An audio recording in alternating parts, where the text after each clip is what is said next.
Wow.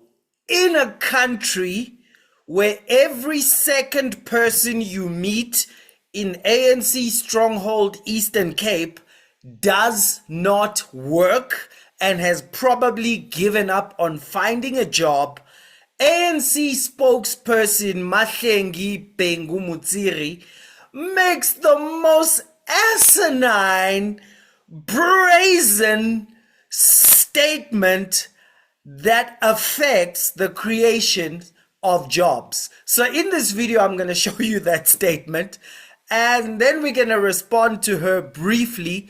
But after that, I'm going to play you, it's going to give you goosebumps listening to this with hindsight, listening to it 31 years later. Just a statement when it was made, but now feels like an ultra-prophetic statement. And if you stay till the end and I'll give you my biblical reaction, you'll have a video that you either can share with everyone so they can understand why their cousin and their friends are unemployed, or you'll also know what you can do, because we are going to have a prosperous country. And if you're ready for that, please press like and let's go ahead and listen to this shocking response from ANC spokesperson on the state of the nation with Mike Sham. Woo! Listen. I actually struggle with your discourse.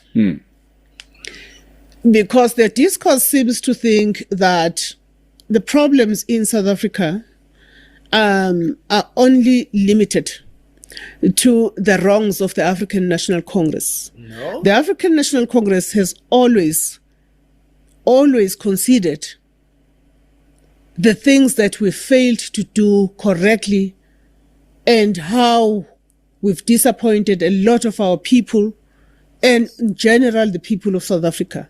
You can go through so much of that publication, including our president says this regularly, but he says we are coming back, and we are coming back on an ethical footing. Which is why I keep reminding you that this idea that ANC people are cadres and are corrupt, all of them, is very wrong. Okay, so let's do a little exercise, you and I, right? I hand over your phone number, because I've got your number, to an international investor. They contact you. They say, I am Mr. Big Shot from some country, and I want to open a multi-billion-dollar factory in South Africa. I'm going to buy this land, which I've earmarked. I'm going to build a big factory, right? I'm going to employ thousands of people. But I need to know that nobody, not just you, but nobody could at some stage say, in the public interest, we might just want your big factory and your intellectual property. Can you guarantee me that you can't have it? Then he says, I'm going to bring in a lot of specialists, but I see that there's an employment equity tick box exercise, right, where I am being told who to hire, right? And I run companies all over the world, and nowhere am I told who I must hire. Should I invest in your country or shouldn't I? How would you answer that particular investor? That you can go and invest in India or so elsewhere. Go somewhere else. Yes.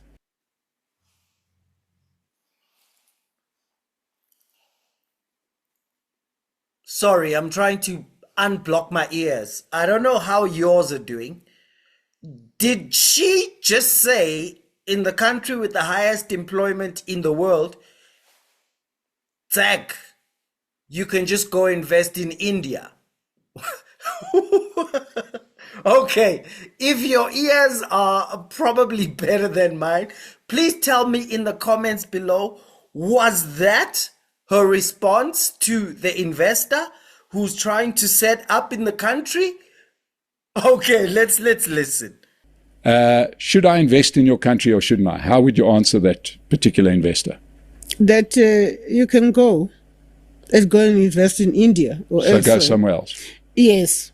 Okay. So, well, we can see why we've got a growth rate of 0.5, 0.6%. No, okay.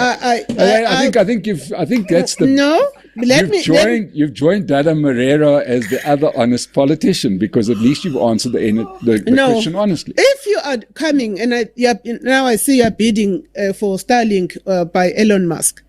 I am. You are. Just quickly, I want to say this. Now, as soon as she's told about being friendly to business, in her mind, this can only serve whites. In their mind, no talent comes from blacks, comes from coloreds, comes from Indians. All entrepreneurial talent comes from whites. And because we want to block whites, it doesn't cross her mind that there's some black guy who's got a great idea who would do well by having laws that are friendly to him when he does ideas. Because I don't want to say much, I'll just say it with a poem. While you block the names your slogans reject, you blind yourself to who you should protect. You slam the door on wealth and gain, then you wonder why your people are in pain. You chase the rich with all your might, but dim your own stars in the fight. You cut off brilliance to prove a point, then cry when jobs won't anoint. You shut them out to please the crowd, but silence the voices that should be loud. The builders you claim to celebrate get locked outside your revolution's gate. Your war on wealth is loud and proud, but buries brilliance in the crowd. You mock the ones who take the lead, then wonder why your people bleed. You fight the ones you've marked as foes, but crush the seeds your country grows. The ones who might have changed your fate get shamed and sidelined outside the gate. Your revolution taught you who to blame, but can't explain your people's shame. You block the path with righteous rage and write the losses on the page. You blocking sharks but losing stars, and clapping loud behind the steel bars. You kill the chance to raise your own while preaching from your borrowed throne. In casting shadows of the past, you block a future that could last. Your blind crusade to burn the old has left your youth out in the cold. Anyway, so let's hear her solution to how she's gonna grow the economy and create jobs without relying on the most rare substance on earth, which is a successful entrepreneur. Now I see you're bidding for Starlink by Elon Musk. I am. You are. That's the anecdote that you're utilizing is that of the Starlink issue with Elon Musk. Okay, I'm saying here that anyone who wants to come and invest in South Africa must abide by the South African Constitution and the laws of the country. Any self-respecting country does that. Okay. That's not unique to an ANC-led government of national unity.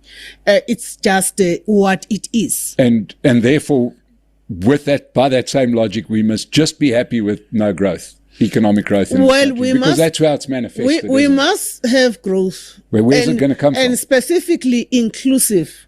Where's it going to come from? Inclusive economic growth. Where's it going to come from? It's going to come from infrastructure development. Read the entire budget. We've read the budget. But you've not read. Let me unpack the budget for you.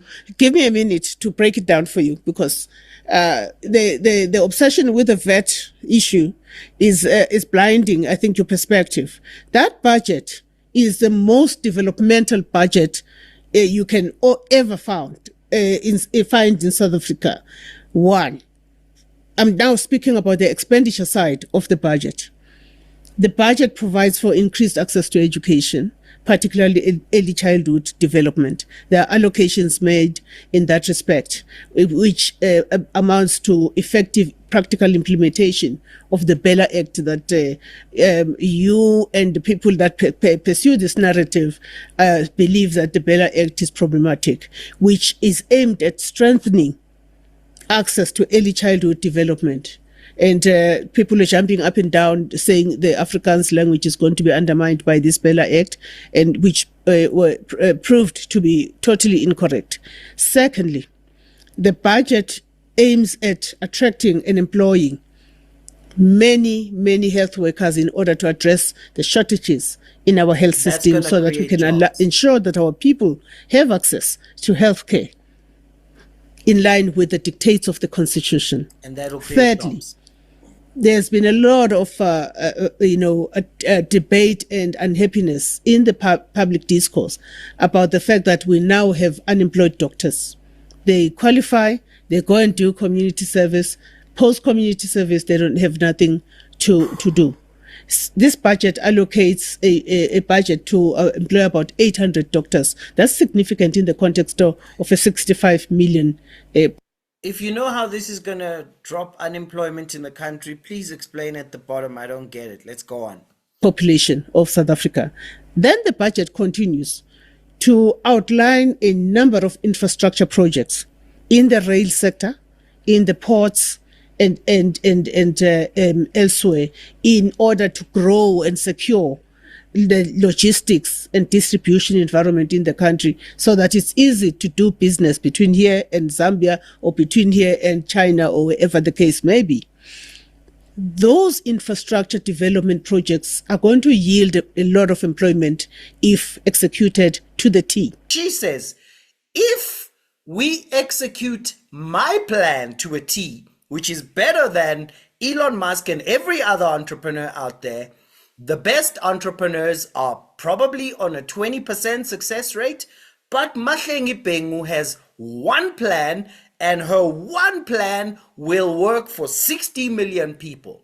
Instead of releasing all the entrepreneurs to be able to do so that 20%, 10% of them succeed and actually get to hire our people, Mahlengi Bhengu, who is better than Elon Musk as an entrepreneur, has a plan on a piece of paper, and we, all 60 million of us, must rely on her one plan, and that's how unemployment will go. Now, don't look at the fact that her one plan for the past 17 years has not worked. No, but now she and her comrades have re-looked at their plan, and that's why they make it hard for all business to operate, because we don't need all your various plans, which if only 10% of them succeed, unemployment will be gone. No, we've got our one plan, and you can relax. You're in good hands, South Africa. Don't worry about your unemployed cousin. Don't worry about your unemployed friend. Don't worry about your unemployed uncle. Mahlengi Bhengu has a plan. See, what the ANC doesn't, it does understand, but they have their Bible of Karl Marx. It tells them to do otherwise. If you look at the countries in the index of economic freedom that are most economically free, of course, you find the obvious ones at the top. You find Singapore, Switzerland, Ireland, Taiwan. What do they all have in common? No unemployment problem. And not only just no unemployment problem, they're wealthy. There are 102 countries where an entrepreneur will find more freedom to start and run their business than South Africa. South Africa is generally unfree. Our score is 57. The top four we saw there, they're in the 80s, 90s. We are 57. We are unfree. If you look at it, one of the things that goes into government freedom is business freedom. Let's show you this. 1997, our score was 85. That's why under apartheid, under a politically unjust system, but it was free as far as business freedom is concerned, that's why we had Herman Mashaba, self-made millionaire. Kaiser Mtaung, self-made millionaire. Maponya, self-made millionaire. Siza Kancane, self-made millionaire. Under apartheid, we had so many black self-made millionaires. Where are they now? Well, they don't have the freedom because we left the green round about 2016 and it's been getting worse and worse and worse. So if you look at our overall business freedom, we were sort of relatively free with every law that's passed. Now we are literally unfree. What does that mean? It means it's harder to do business because you will have Mahlengi Bhengu in your ear with every decision that you make. Now, let me play you something that will shock you. This is 1994, the first debate that South Africa had as we went into democracy. And listen to this and hear how Mr. de Klerk sounds like he was in 2025 and then went back to 1994 to debate and then spoke then as if he knew where we are now. Take a listen. To put her question to Mr. Mandela. Good evening, Mr. Mandela. Everywhere you've gone on your election campaign trail, you've promised and people have demanded jobs, houses and peace. But 7 million people don't have jobs, 3 million don't have homes, and almost 300 people have died in political and criminal violence in this month alone. Has yours been an election campaign trail of empty promises? Not at all. We have got a plan to build a better life for all South Africans. And a better life means houses, jobs, free quality education, hospital services. We say that our plan is realizable. Mr. de Klerk, thank you. Mr. de Klerk, your response in 2 minutes. The National Party and the ANC have been promising very much the same things. We also promise houses, we also promise better education, better health facilities, and more jobs. The real test is, who has a plan which can achieve it? And I say that the National Party has a plan which can work, because we can only achieve that if we have dynamic economic growth. And we can only have dynamic economic growth if we get investments. And we'll only get investments and new factories being built and increased economic activity if we follow economic policies which are in step with our policy, because our policy is in step with the economic policies which have succeeded across this world. The ANC's policy is riddled with that which has failed. It is riddled still with clinging to nationalization. You won't get investments as long as that is the case. The ANC continues to talk about stronger government intervention and more centralist control. Those economic policies will not succeed in generating the wealth which we need. Well, was he lying? See, for the people who don't have a good, bad, right, wrong, effective or ineffective morality, who only have a black, white, oppressed, oppressor mentality, their heads are too closed to listen to what I've just played. He said those economic policies where the government intervenes and controls everything will fail to create jobs. Was he lying? No, it's 2025. Unemployment is much higher than the time of this debate.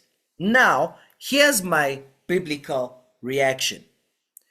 Submit yourselves to the institutions or ordinance of man for the Lord's sake, whatever type they are, as those who are sent by him, what? For the punishment of evildoers and praise of those who do good. Why does government exist? To punish evil and praise those who do good. Two ways to put it: law and order, incentives and reward. Now, the ANC does not believe that entrepreneurship and business are good unless they are owned by the revolution. The builder parties believe it is good. Why? Because they don't have a philosophy that readjusts their morality. So they are able to see what's good, what's bad, what's right, what's wrong, what's helpful and successful, and what is failing. The ANC doesn't know what's good or bad. They only know what's revolutionary or counter-revolutionary. They don't know what's right or wrong. They only know what's black or white. They don't know what's working or failing. They only know what's apartheid and what's not. So, this is what I'm going to say. If you want your cousins, your friends, your children to work, please get comrades, revolutionaries, and fighters out of government, because no man can serve two masters. Either he will love the one and hate the other, or he'll disrespect the one or respect the other. You cannot serve God, the author of good, bad, right, wrong, succeeding, failing, and Karl Marx, the author of revolutionary, counter-revolutionary, black, white, and all of that. You cannot serve God and Karl Marx. So this is what I want to say.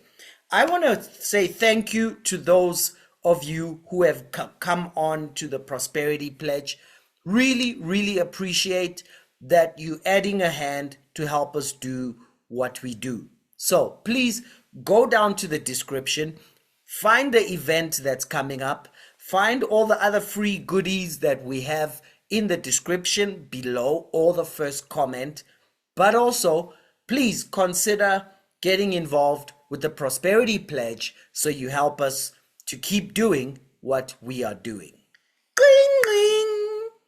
If you're not subscribed, don't just subscribe, but make sure that you've rung the bell so you catch the next video. Let's make history together. Can we make some money in this country? Can we get some jobs and everybody buys nicer houses and nicer cars? Please? Please just get the comrades out. Am I asking too much? I don't think I'm asking too much. Please tell everybody to get the comrades out, please.